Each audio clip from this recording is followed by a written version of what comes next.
greensandmachines.com.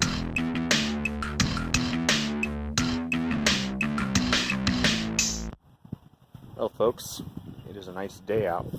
It's a lot cooler than the previous days, so this garden's actually doing well. Believe it or not, it's going to rain. It's actually pretty windy. You can probably hear wind noise behind me. Oh yeah, look at all these plants. You see? It's a basil. One of the store-bought ones I cloned, and you can see it's doing really well. I can either start using this for making some kind of dish with basil, like pasta, maybe even pesto if I get enough. Or I can just keep cloning so I can fill the rest of these spots. But I've got a few plants already as my cloners.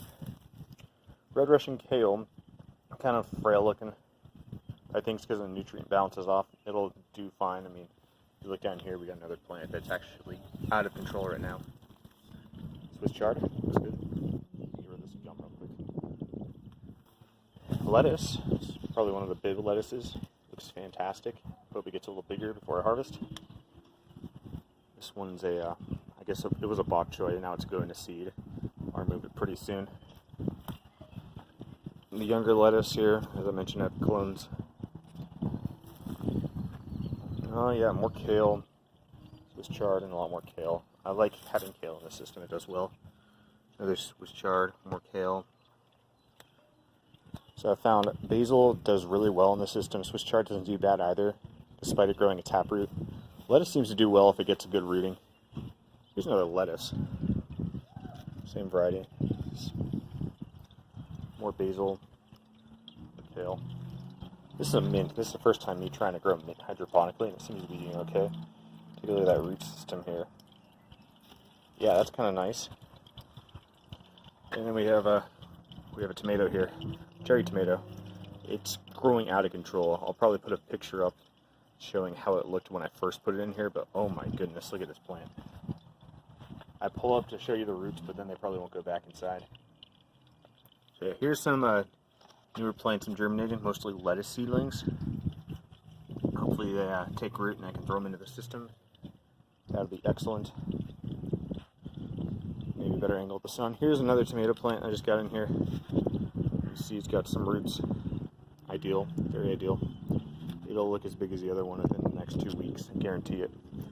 This is actually a lettuce I ripped out from my soil garden, and it's still alive. It's got like maybe a little roots coming out the bottom. Yeah, it looks good.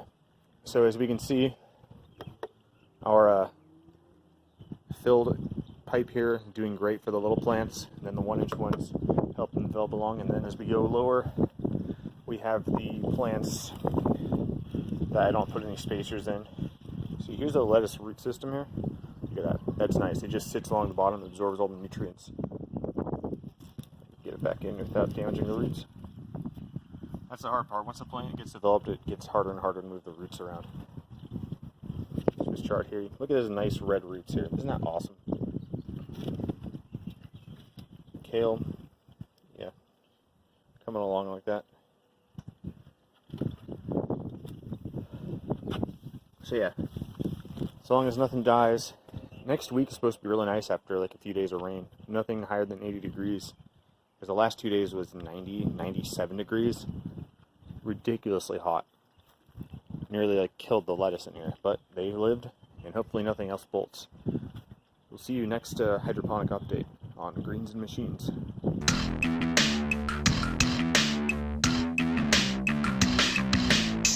Don't forget to hit subscribe and like this video.